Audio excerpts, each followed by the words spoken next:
Joey B, man, with stats in hand, spilling numbers like grains of sand. Fancy talking about diamond dreams, chasing players, whispering their schemes. Oh, Welsh, breaking it down real slow, voices howling in the radio's glow. Talking monsters on the baseball field, wizards swinging bats and magic shields. Fantasy baseball in the 90s, podcasters giving us that sight. Question marks and stars collide, dreams of glory never hide. Welcome in, everybody, to Fantasy Pros MLB. This is Leading Off Live. It is me, Joey P. Joe P's up here with me, of course, is the Welsh. He is back, ladies and gentlemen, and it's all of you, the Peanuts and the Cracker Jacks, here on our Twitch, twitch.tv/fantasypros. That's the place to be Monday through Friday, noon Eastern, live here. You can watch on the Twitch channel. You can also watch us on demand on the YouTube.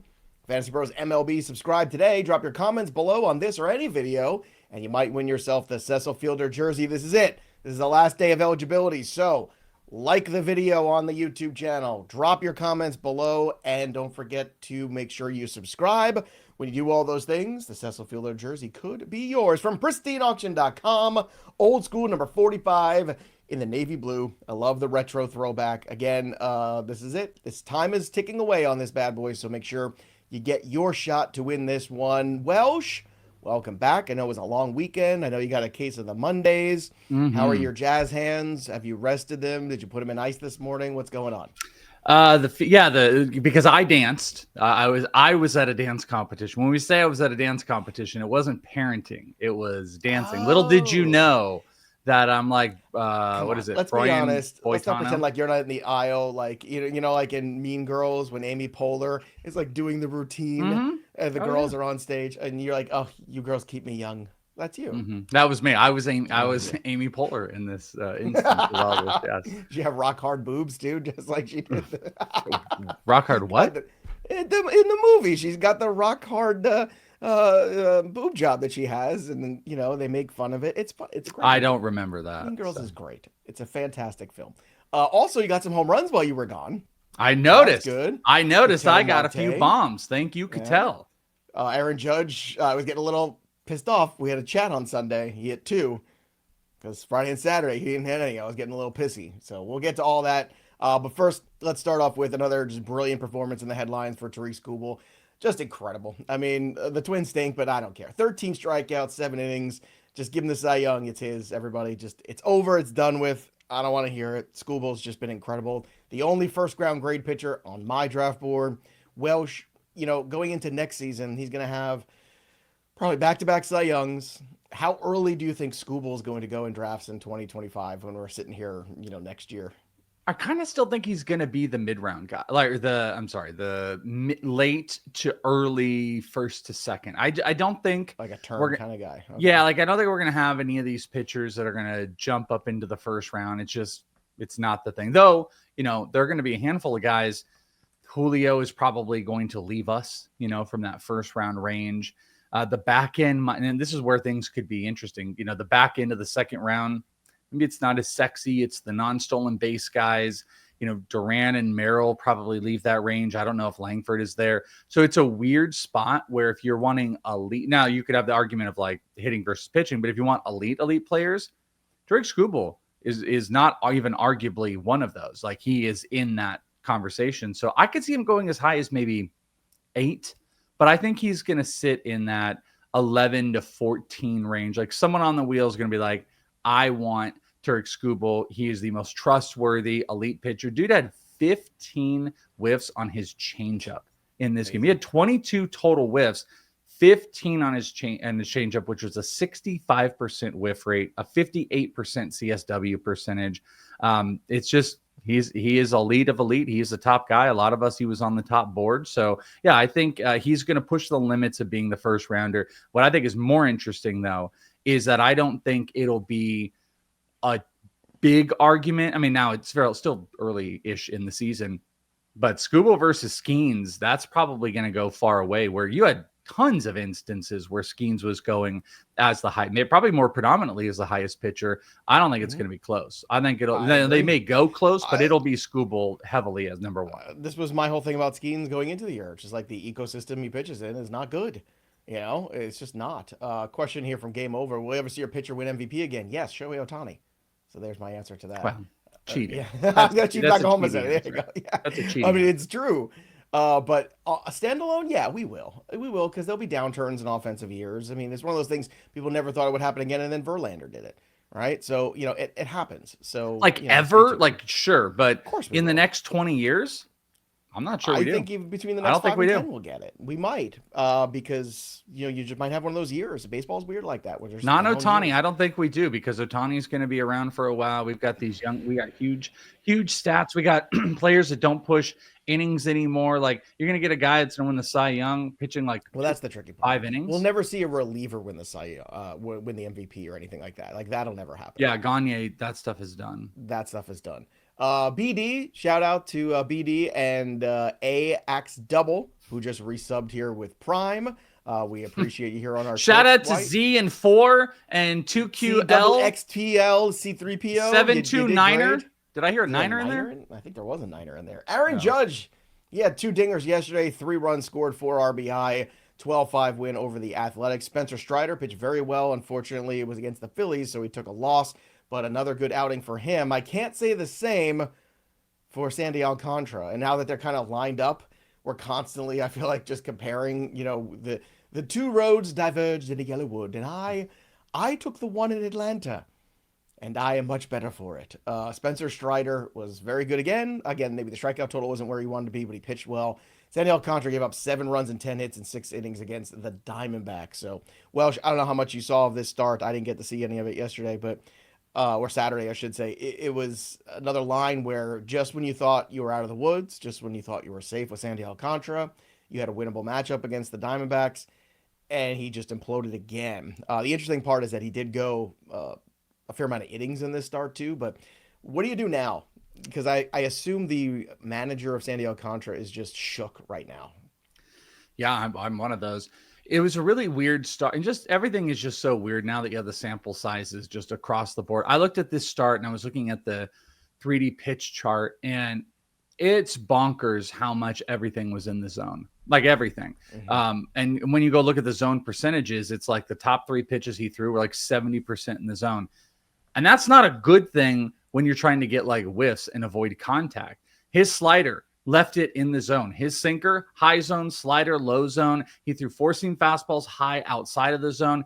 It was the most predictable thing. He didn't have separation where you're throwing like, you know, his changeup was kind of like it was too much in the zone and it was hugging the sides. Like, you got to be able to mix it up. The pitch mix looks bad. And if you look at the movement profile, there's like a little, looks like a sonar chart on Baseball Savant. If you look, when you look at induced break, there's just no difference between the pitches. You're seeing the 4-seam fastball, the sinker, and the changeup have essentially the same movement, and then his curve and slider have essentially the same movement. There's 2 pieces of movement that are there. He can't throw the 4-seam, and then everything sits in the zone. So what you're saying is just like, you know, you're not changing the batter's eye. The shapes aren't good, and you're keeping it in the zone. It looks bad for Sandy. It looks like he has to have an overhaul. Like they've got to, maybe this is a guy that needs to end up adding a splitter, or, you know, it's got to be a big sweeper. Well, like, and you can't be adding a pitch midseason. And you can't, you can't do it in season. No. So I don't know what he does. The zone stuff is pretty bad, and he gets hit hard. I didn't even count it. They get the little fire emojis on Savant when you looked like 14, 15 hard hit balls against, because everything was left in there. It's pretty frustrating from a fantasy perspective, because looks like he was starting to like get something going. Oh, there's a little blip, and then there were more blips. So I don't know what it's going to do with the trade value as well, because I think the ask is probably still a little bit too high, and there's about a month till the trade deadline. But as a fantasy owner that's with him, Diamondbacks are a tough team. I'm going to see how this next start goes, and then that's when I'm going to probably be aggressive in the trade markets to get out from under him, unless you really want to bank on a team, you know, like the Mets or the Red Sox. I don't think the Mets Cubs can look at Sandy Alcantara as. Look, maybe the Mets think they can fix anybody. Clearly not everyone, as we learned yesterday. More on that in just a few moments. I can fix him. I can. Chad Patrick, he was very good against the Rockies, 8 strikeouts in 5 innings, but unfortunately another one too where did not come out with a W. However, his ERA is sitting at 3.51. The whip is at 1.32. He's got 93 strikeouts in 89 innings this year. He's got the Mars. You want to know a fun fact? So He was an Arizona Diamondback prospect, a better ERA than any Diamondbacks pitcher, and they traded him away for nothing. Yeah, good times. Eric Lauer, another guy who was with the Brewers at one point, yielded 3 runs, 7 hits, 4 1/3 innings, and a no decision against the Red Sox. So I know that was a pitcher that we were thinking of, like, okay, let's see how he does with his other start on the weekend, and maybe he's a guy you want to add. Is Eric Lauer still a guy you want to add after yesterday? Yeah, I think so. Interesting because, like, if you were to compare it against Chad Patrick, like, I've been was negative about Chad Patrick, but he has held on. Sometimes these guys very early on are just going to, show us who they are going to be through this season. And that was the conversation with Lauer. It was like, listen, it's better strikeouts than it's ever been. It's lower walks than it's ever been. His expected ERA is higher, but it's like still really good. He's not giving up big contact, and he's got a good fastball. He's doing it again. He did this a couple years ago where he had one of the highest whiffed fastballs. It's back up there, 24%. But the pitch mix looks good. I think he's going to keep picking up wins. He has moved from like highlighted streamer to a guy that, probably, I mean, at this point, I'm going to legitimately say this, Joe. Would you rather have Eric Lauer or Zach Gallen?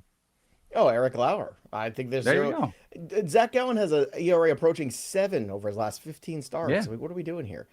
Interesting conversation here, Nothing too, good. which brings up about remaining patient with Yuri Perez. That's another guy, too, returning from Tommy John in the same system. He has not been good. The walks have been high. Now, his velocity has been good. He's still very young. He's a big kid, too. I want to say he's like 6'7", 6'8". Like, he's a big kid, 220. Like, and he's going to continue to grow. In Keeper and Dynasty, you can't take Yuri Perez away from me yet. Like, I'm nowhere near that. But in redraft, I understand everybody's frustration, and I can understand, if you're looking at being a bubble team, trading him for somebody that can just, like, if you gave me Seth Lugo for Yuri Perez, I would take that trade right now in redraft, just so I can go and try to compete, because I think Lugo will give me more beneficial starts the rest of season than Perez will. Do you think that's a hot take, or do you think that's no? correct? I don't think that's like a hot take. That's not like a hot take. It's just, Yuri Perez is like, it hasn't. Well, we're gonna get into this discussion. Mm-hmm. Like, they haven't been horrific. They're just not super great. Like, and I think there's a difference between that. This is by the way, Jack Leiter, 6 innings, 7 strikeouts. Don't notice him on the sheet today. That is a very good outing. You know what? I also, because I didn't put him on the sheet the start before that. You want to go over his start before that? Oh, you do it every single show. Game? No, you actually did. Jack Leiter you, game log. You definitely mentioned it. But my point to this is, while you go do your thing, is that there is this discussion of like, here's like, great starts, like really good starts. Here's really bad starts. And then there's these starts that are like, they're not good. They're not bad. They're kind of just like, they float between. To me, that's where most of Yuri's have been, because it's like 4 innings, 3 earned runs. Like, I know the ERAs look more inflated, but still, those aren't like the worst thing like the worst.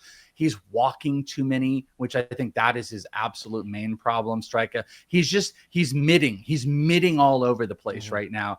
And I don't know which lane he's going to take. I tend to lean that really talented guys that are mitting are going to go in the right direction, because like his velo is there and stuff, but he's coming off of like a really big injury on just they swept the Diamondbacks, but like a horrible team.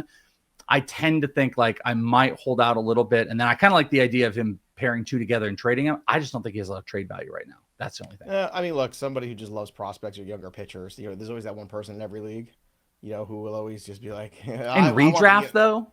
Yeah. In redraft, there's those guys who play Dynasty in redraft who just can't sever themselves from it.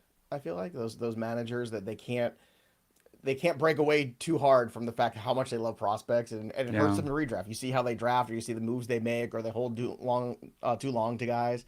By the way, Jack Leiter in the previous 9 innings in the last 2 starts before this weekend, just want to point out he had 9 earned runs he gave up there. So let's. What was his last start? I don't know, but his whip is 1.50 in his last 7 games. Does that excite you? His 1.5 whip. 5? Nope, but 6 innings and the 7 strikeouts does do something for me. Was Cal Raleigh even in the lineup yesterday for the Mariners? I don't know, but 7 strikeouts were. Let's talk about Walker Buehler. 4 runs for him in 4 innings. I don't know why the Red Sox keep rolling him out there. I have no answer. And Lance McCullers, he came back and he got his ass kicked. 8 runs, 3 1/3 against the Cubs. Cubs are a good lineup, but still, that's an ass kicking there. So Welsh was right when he told everybody don't overspend on Lance McCullers.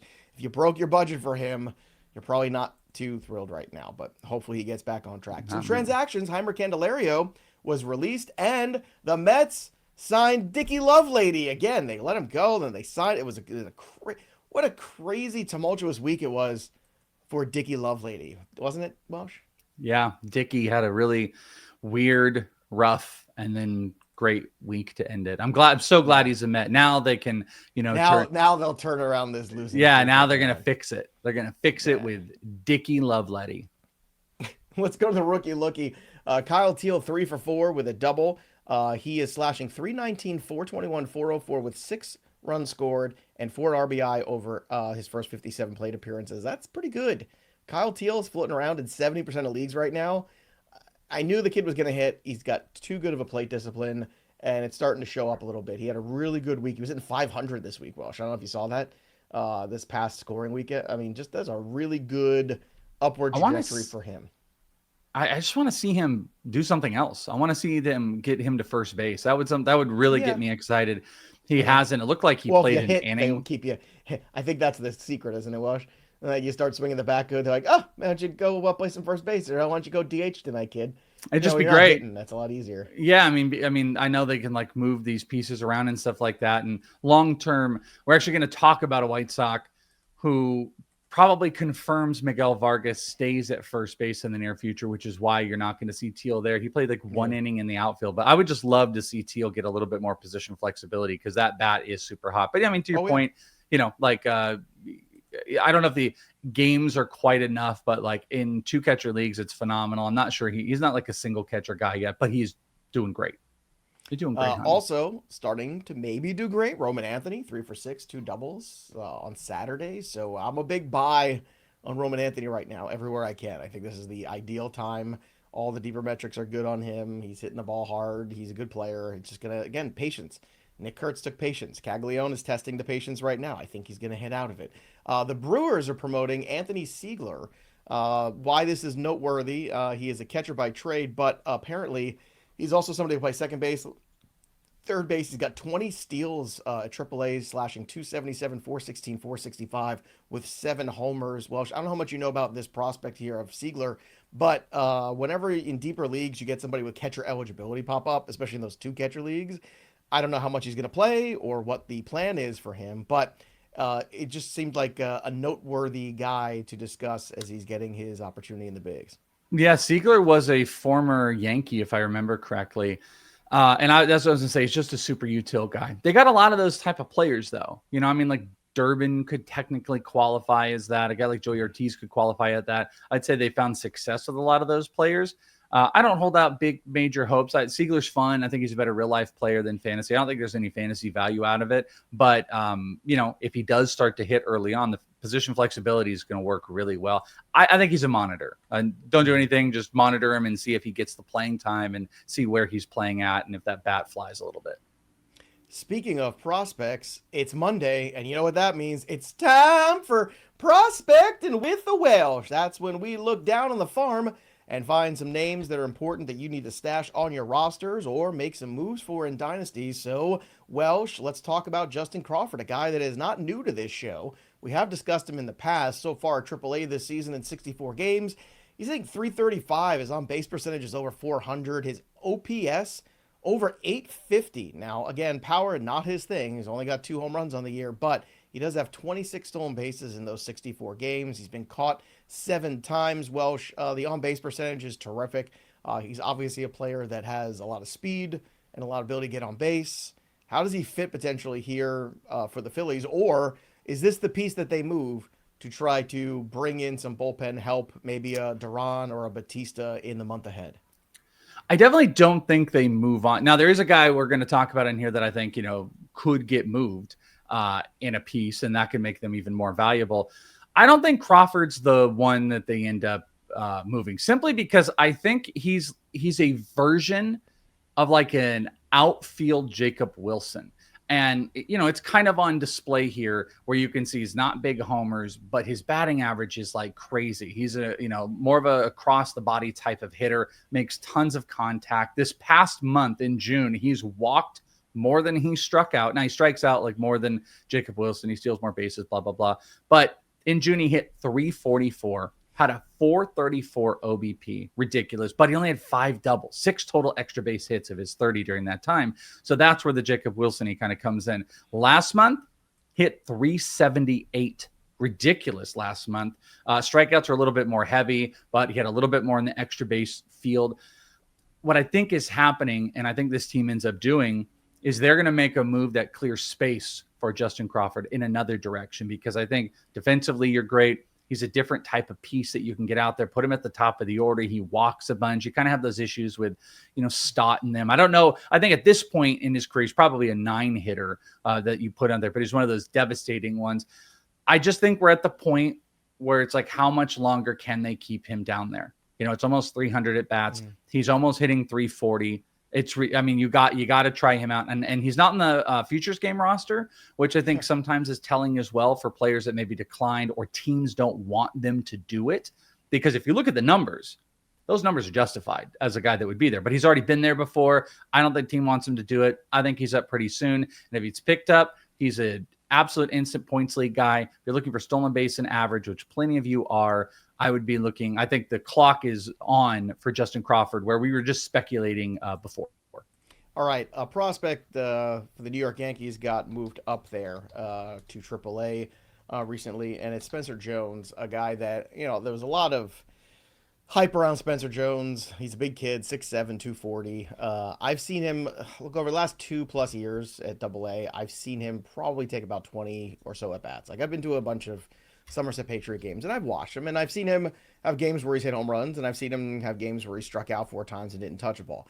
To me, the strikeouts are still an issue. Now, this year in AA, he slashed 274, 389, 594, 984 OPS. He had 16 homers and 32 RBI in 49 games. So clearly, it was time for a new challenge. So he conquered AA. And last year, just for understanding, his OPS was 789 last year, and he had 17 home runs in 124 games. So this year, having 16 in almost a third of the amount of games tells you, all right, he's done here. He's conquered AAA, and maybe he's one of these guys too who's a little bit slower to the adjustments. However, he is 24 years old now at AAA, so we'll see how he flies. Again, he's only had 3 games there so far. He has had 2 home runs in those 3 games, so that is of note, I would say.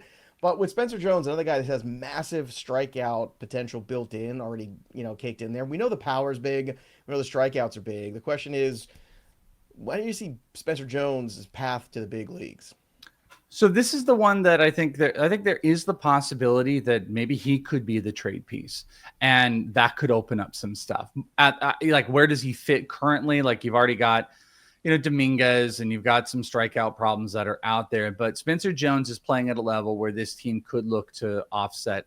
All of that aside, it was said in our live chat, I am a Spencer Jones guy. I've always been a Spencer Jones guy, for better, for worse. He is hated kind of mostly in most circles in like the fantasy ranking range because of his strikeouts. And it is a huge problem. And that's not going away, unfortunately. That's still there. That's always going to be there. But what's now counteracting it, and he is, a little bit older. He was a 24-year-old at AA, which doesn't really compute, but he's now in AAA, is that things have finally started connecting. Because if you look like a month ago, the guy was hitting around 230, 240, but things started to click. He changed to using a torpedo bat early on in this year. He's found his swing. He's found his rhythm.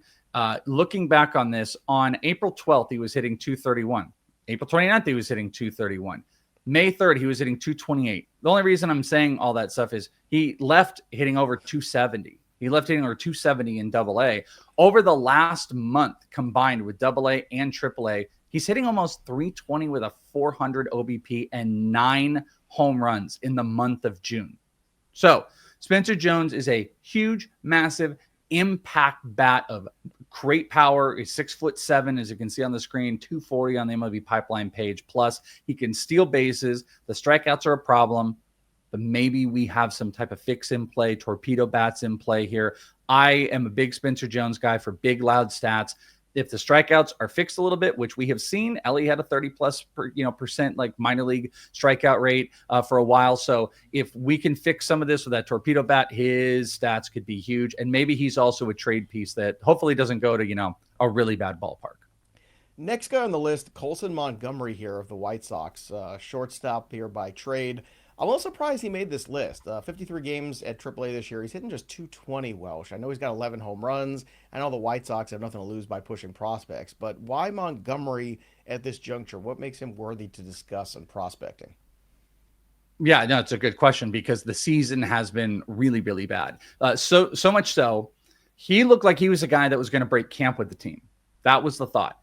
Everything was such a mess. They put him on the developmental list, and the developmental list is sending him down to complex so he can end up retooling something. Pitchers will do that to multiple guys have this year have done it where they're, retooling maybe the rotation or a certain type of pitch. It's time off. They did that with his swing because they didn't like what was going on with the swing. So he did all of that.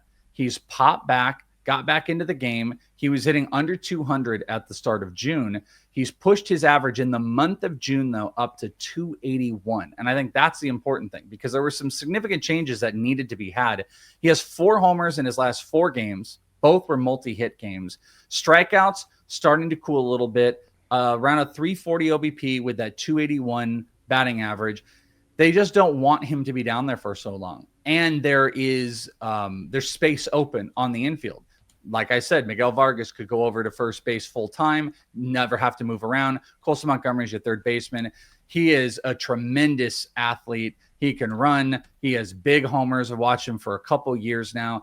He showed some great signs in the Arizona Fall League that he was going to stop chasing, which was his problem. But then his swing got all jacked up. If you take that chase rate going away, if you take this new swing and you take the recent success, this is about recent success where he's upped his batting average about 40 to 50 points over this month and hitting 280 alone, that if he's fixed, we should see Colson Montgomery pretty soon. And you might want to speculate because he could get a pretty decent spot in that lineup for the White Sox. All right, Quinn Mathews has unfortunately gotten off to a bad start in 2025 due to injury last year in 2024. One of the best pitchers in the minor leagues and one of my personal favorites that I was very, very in on going into this season in terms of dynasty, keeper league, stashing, and even redraft too, because I thought there'd be some opportunities in this Cardinals rotation. So Quinn Mathews is back and healthy. So how are things going for the young lefty these days? It's been consistency. That's the big thing that we're looking at. And he's still not quite there because he had an outing in this, not his most recent, but the one before that where he'd given up 5 earned runs. But if you didn't count that one, he has had almost 10 innings of no earned run ball, 10 strikeouts. Walks are still a little bit of a problem, but in some of the chaos, he's still put up a 2.35 ERA in the month of May, a 3.32 ERA this month. So he's put a couple really good ones together. Whip was high this month. It wasn't last month. It is just consistency. And I think you're going to throw him out here pretty soon.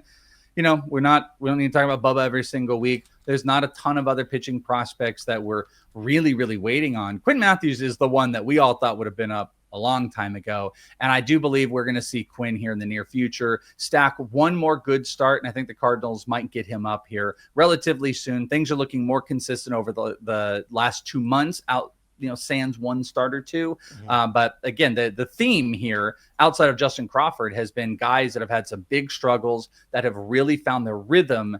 And we should be seeing here in the very near future. And maybe you guys can speculate on them.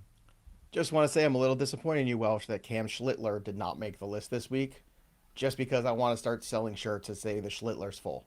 And I think we could make a lot of money on that.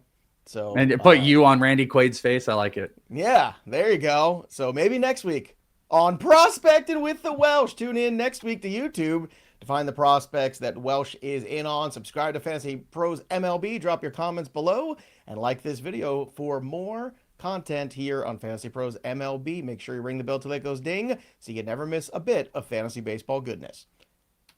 Little rumor mill action for you here. Just the Astros apparently kicking the tires on Cedric Mullins. So now we're going to get to the point where the Orioles bloodletting is going to begin very quickly. That should be fun. Also, fun facts. Otto Lopez was at shortstop and is hitting .448 with 2 homers and 13 RBI over his last 7 days. He's also leading off.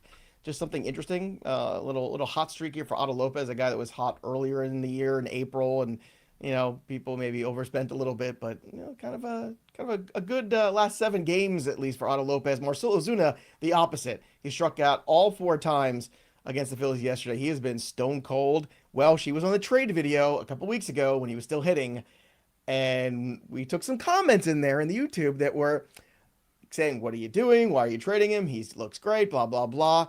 This is why we were saying what we were saying. So I do think he will be better.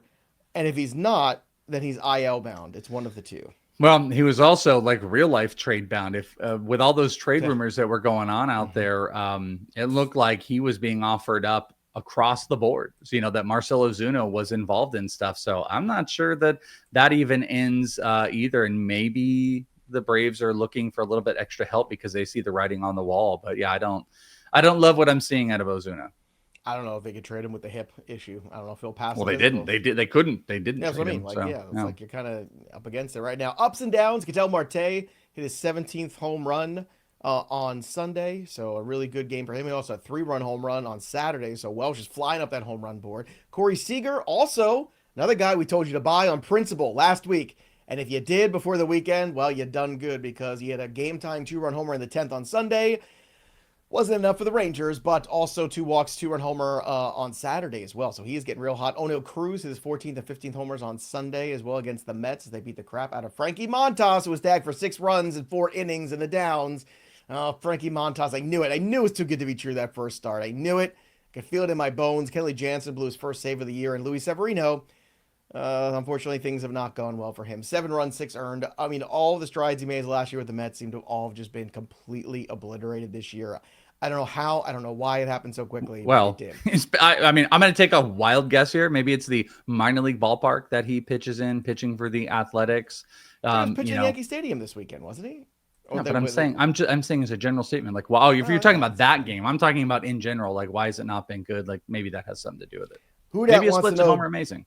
Maybe. I don't know. We'd have to look at them. I'm looking now. I traded away Lawrence Butler, Luis Robert, and Andrew Abbott, and a 5th and 7th for Logan Webb, Kyle Tucker, and a 12th and 13th. I think you did pretty well. I mean, Butler and Robert have done nothing. Andrew Abbott is solid, but he's not Logan Webb. Kyle Tucker is a first-round talent, and you got 2 more picks. I think this is a great trade. What do you think, Welsh? I think it's an embarrassing trade for the other person. So. Yes, we like to embarrass. By the way, Luis Severino has a 3.23 road ERA, 6.79 home ERA. So maybe we uncovered the problem. Yeah, Burns and Crochet tonight, by the way, too, as BD points out. Oh, it's so good. That's going to be exciting. Also, here's another one. Willie Adames or Mason Wynn. I mean, I'm going Willie Adames there. Yeah, I mean, Wynn's been fine. I'm blindly and stupidly still thinking like Adames is going to turn it around, Buster, and then believe the turnaround's very close. He will. Todd, the jackass, Welsh, any players you're especially excited to see in the futures game? Don't give him too many because we're going to do, again, next week, futures special like we did last year. We're going to do MLB draft special. So just give him a tease. Give him one guy that you're excited to see. Yeah, I mean, I did only like one glance over out of it.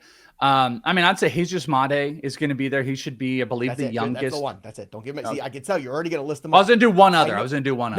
No. I said one, and that's the rules because then you just give away all the milk. Okay, the Jesus made. Giving the milk away for free. The Jesus made. Jesus Mate is the one. Jesus made is pretty good. Gotta love that guy. White Sox. Let's start with them with the injuries. Luis Robert, 10-day IL, hamstring. Marcus Stroman came back. I mean, he wasn't great, but he wasn't awful. Like, it's just Marcus Stroman. Like, he's not the answer if you're the Yankees. He's just not. I don't know. No, what do you have? Like 1 strikeout, I think, in 5 innings or something. I don't know. He was very proud that he returned so quick from injury, but I'm sure no one is more proud of Marcus Stroman than Marcus Stroman at any given time for anything. Yordan Alvarez on-field batting practice on Sunday, so I guess that's a positive. Josh Naylor was out. That's a negative. In that series finale, of the Diamondback series there, the neck issue keeping him out. Bryce Harper with the wrist could return at some point early next week, so that'll be interesting to see if he comes back before the All-Star break. Kerry Carpenter was removed last night. We'll get you an update on that with a hamstring issue. Tyler Glasnow, They say he's going to make 2 more starts before returning to the Dodger rotation. So that means post All-Star break probably is when you're going to get Tyler Glasnow. And Welsh, it appears that our favorite rehab friend, Brandon Woodruff, well, he made a rehab start. He allowed 4 runs on 4 hits, 3 2/3 innings at AAA. That wasn't too great of a start, now was it, Brandon? Feels like you're not really taking rehab seriously enough. Perhaps we have to make you stay in rehab. Perhaps just a little bit longer. Maybe, Brandon, you should stay all year in rehab because it doesn't look like you've figured things out. Not quite yet. No. Let's have another rehab start next week and see how that goes. Sound good, buddy? There's the laugh. If you didn't do the laugh, like what's the point of doing the bit? Yeah. There is no point without the laugh. That brings us to the best bets of the day with Joey P and the Welsh. I'm going to go with the Athletics on the money line plus 164. Jacob Lopez has been great. I know Rasmussen has too for the Rays, but I'm going to ride this Jacob Lopez wave as long as I can. For the last 3 starts, he's been fantastic. Whatever's click for him has, and I'm going to take the shot plus money upset special. Let's go. Straight up money line, baby. How about the San Francisco Giants with Logan Webb on the mound at plus money? Plus 114 on the run line, minus 1.5 against Welsh's Diamondbacks with Nelson, especially if Naylor's out of this lineup too. Keep a close eye on that. If so, again, now is the time to bet that before it moves even more. And then Kyle Schwarber against Waldron and the San Diego Padres today. Give me Schwarber to drive in a run, plus 120 at home. Welsh, where are your bets lying today on Monday? I'm also going to go against the Diamondbacks. I'm going to take a little bit of a different route than yours. I don't hate it, though. I'm going to go with the Giants through the first 5 winning. So that is where the run line is. And that minus 0.5 means they're just up by a run. The Giants are up by 1 run through the first 5. Ryan Nelson versus Logan Webb. Logan Webb is lockdown. Ryan Nelson has been horrific, but an expected ERA of over 4. I think the Giants will get up early, and I'm going to take the first 5 for the Giants as my bet. I'm also going to go with Boston, Cincinnati, first 5 under 3.5 runs. Typically, you're looking for 4.5, but you got Garrett Crochet and you got Chase Burns. Chase Burns, I think the first run through the lineup is still going to be devastating. That slider fastball combination, a little bit worried when it gets to that 4th or 5th, but we got to risk it for the biscuit. So plus 114, this is plus money under 3.5 runs. Chase Burns was almost unhittable early on and then had that error. Crochet they're not getting to Crochet. So I would like that one. And then I'm going to go with the Texas money line minus 106 backing Spider-Man himself, Mr. Patrick Corbin. So those are my best bets of the day. Make sure you're betting over fantasypros.com/leading off on FanDuel. Bet $5, win $250 if your first bet hits. Only at fantasypros.com/leading off. And download the Betting Pros app today. You should also go subscribe to the Betting Pros YouTube channel while you're at it. We got NFL shows already starting over there. Good times. You get 7 days free of the best betting tools in the history of the universe. Bet smarter, not harder. Use that promo code leading off when you download the Betting Pros app today, and you'll have access to the premium tools. You can sync your sports books for free and see what all the kids are chirping about in terms of how great the Betting Pros app is, because it is. And the redesign is going to be fantastic too. Very excited about that happening this year. Let's get to the home run board and see where things are at. Now, I know I'm not on it. Wonky is on this bad boy at 29. George at 36, Whips is at 32, Marty's at 31, Positive Grouch at 31 as well. And then a big drop off there. You have the rest of the folks at 31, and then what are we 25 at? Is the bar. Now, I don't know where I'm at right now, but Welsh, you've got to be at what, 22? I'd say 22 or 23 has got to be the number. Did you not get any since I've been gone? I got 2 from Judge, yes, on the weekend. Oh, then we should be tied. I think you and I should be Welsh tied is at then. 23. So I think I'm at 22. I think I'm still behind one because you got a bunch. You took Patel Marte and he's just been hitting home runs. I'm at 21. I'm 2 behind you. So I'm 4 away. Very tricky right now. So I got to be real careful. Again, Sammy Sosa jersey on the line. I want to get on that board, right? But I got a month to get on the board. You got a month. You got like 1 month today. I got 1 month today to get on the board. Kyle Schwarber, let's go. Plus 220. That's where I'm going today. Let me get at least tie Welsh. Get 2 home runs today.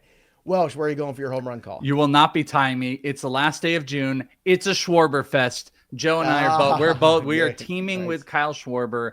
Last day of Schwarberfest. He's got to get us 2. All right, there you have it, everybody. By the way, I snuck in to the playoffs. Had a commanding victory last week against our boss Blaine. Had another commanding victory this week. So I did make the playoffs. So that is very exciting. We are very much looking forward to that. I don't know if I face Wonky Penguin first or how this works. She gets to choose her opponent. I don't know if she chose yet. I haven't looked in our feed. Did you miss the playoffs or did you win on some funky tiebreaker? What happened? I secured a substantial raise for next season by not making it to the playoffs and letting the president of the company move on to the next round. So I secured a nice promotion for next season. That's good. That's probably the smarter route. That's what you should have done. But I'm going to try to win. I want to win that belt. I want to go to the meeting next year. That would be sweet. And I want to win that damn belt. I'm sick and tired of, the non-baseball people winning that thing. Corbin Carroll killed me at the I had him right at the end. Losing Carroll was pretty detrimental to my team those last couple weeks. So it's like a documentary about your seat, Losing Carroll, starring the Welsh. I mean, true crime. So much promise. They went from where in the world were Carroll and Welsh to Carroll missing in action. So we'll be back tomorrow to talk more baseball. Again, drop your comments below. Subscribe to the channel. You might win yourself a Cecil Fielder jersey because we're giving that bad boy away. This is the end of June already. We're into July tomorrow. Very exciting times. There's that jersey for you. So we'll see you for more baseball action on the channel. Fantasy Pros MLB. Subscribe, like this video, and ring the bell till it goes ding. That'll do it for us, but the story of the game goes on for the Welsh. I'm Joey P. We'll see you next time, kids. Bye. No Schlittler. Very, very disappointing here. Hey, Clark. Schlittler's full. Come on. Can we get that shirt in the pro shop? Oh, man. That would be today. Great. Schlittler happens.